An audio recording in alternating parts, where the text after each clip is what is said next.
my channel, hope you're all doing well. So today I'm going to be painting this little guy. He's fully baked. I'm so excited. I can't wait to see how he will look with some paint. He's all ready to go. I'm going to be using some acrylic paint and they're all going to be by Amsterdam. So I got this kit. It has 36 different colors in it. So I'm probably gonna be able to get the right colors to paint him. All these colors are in there. So I'm pretty excited to get painting. I haven't done it in a while and I've never done a figurine. So let's get to painting. So first I'm going to show you the colors I'll be using. I'm going to be using some titanium white, some titanium buff dark, nickel titanium yellow for his eyes. He's going to get some primary magenta blush. I think the carmine will be the right red once it goes over the dark blue because it's a semi-transparent.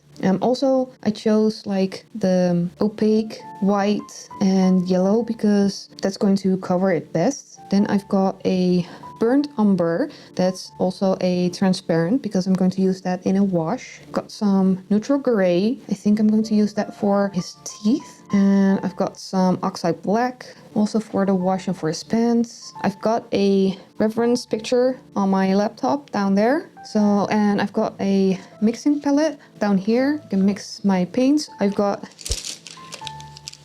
just a little collection of my brushes. Believe me, I've got a lot of brushes. So I just got the ones I think I'm going to be using the most. I've got some of my nail art brushes, like they're tiny, so they're pretty good for details. Normally I use these for my nails, so this should be good. I also got a dotting tool because sometimes it's easier to put some color down on a spot you don't want it to move. Like the bristles are soft, so if you want to be really spot on, it could be hard with the bristles, but if you use a dotting tool, it will go where you put it. It won't move. So that's the difference using the dotting tool or a brush. I'm going to be using the bigger brushes like these to do the dry brushing on him, but that's going to be on the end part of the painting. So let's just start by making a color wash, and I'll be putting that on all the parts and be taking it off with a paper towel just so it gets in all the nice nooks and crannies to create the shadows. Okay, I know it looks horrible, but I'm going to let this dry so it really sets into those cracks. Start doing the pants and everything that needs to be black. I'm going to do a solid coat of black on that, and then we'll get back to the lighter parts. So let's start and paint his shirt, and hopefully it will take one coat, but maybe it's going to take a couple. I'm using the titanium buff deep, but it looks still a little bit on the light side, so I might end up making it a little bit more brownish. But let's see what it does on this coat. See if I go over the darker parts, it's covering it too much, so I don't want that. I'm going to be painting quite carefully, trying to just go on top so I keep the depth, because I really want to keep those cracks looking nice. So that's the next project. It's gonna take a while, but it's really relaxing painting, so I don't mind. It's actually one of the fun parts of doing this. So I'll see you in a couple of hours.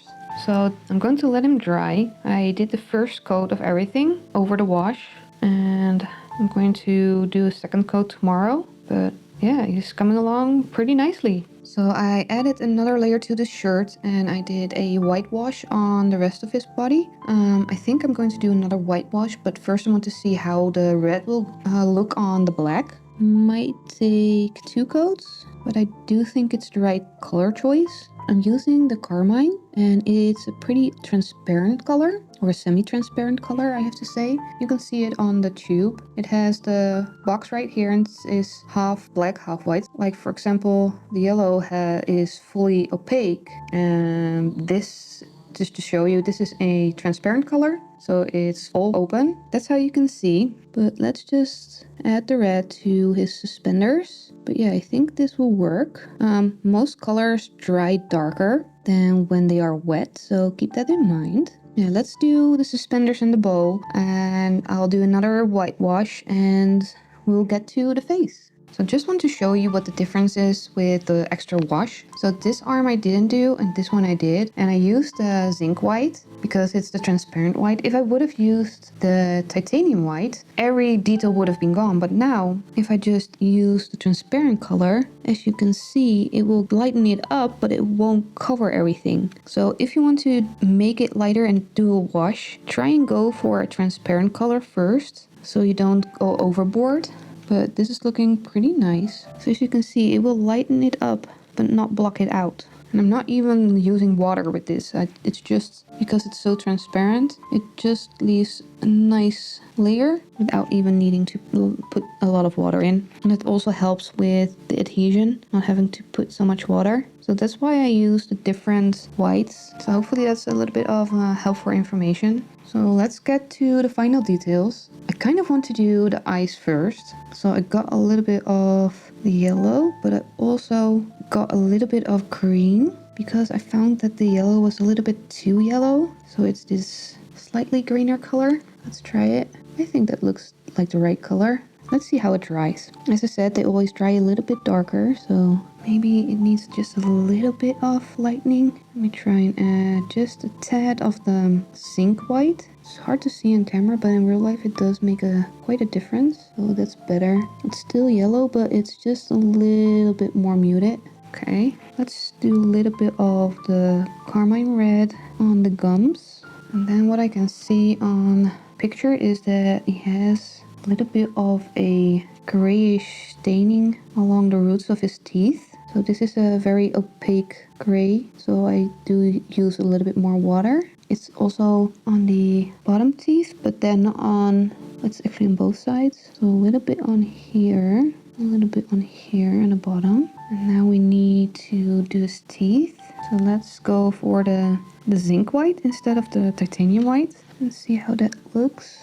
Maybe a little less, but I do think it's the correct amount of white. I think if I use the titanium white, it's going to be too light. So what's next? We need to still give him his rosy cheeks, and he needs his suspenders to be finished, and the skull button needs to be painted white. And I think I want to do the base gray, just because I think the shoes will look better on a gray background instead of a black background. And then I think it's time for his reveal shots. I'm finally finished.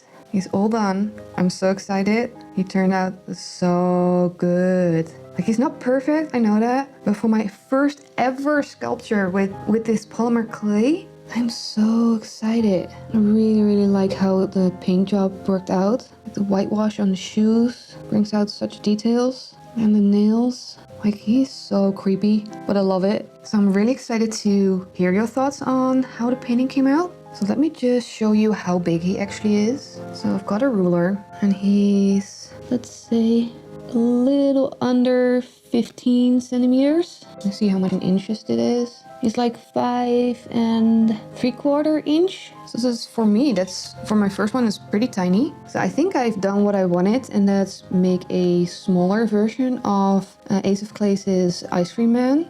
I really wanted to make him proud and do my best to capture the features of his creation. So I'm really excited. It's all done. But yeah, so if you'd like to see how I created this sculpture out of polymer clay, you can click the link on the video and you can see what happened before the painting. So please let me know your thoughts in the comments below the video. I would love to hear it. But thank you for watching, and I hope to see you in the next one. Bye everyone!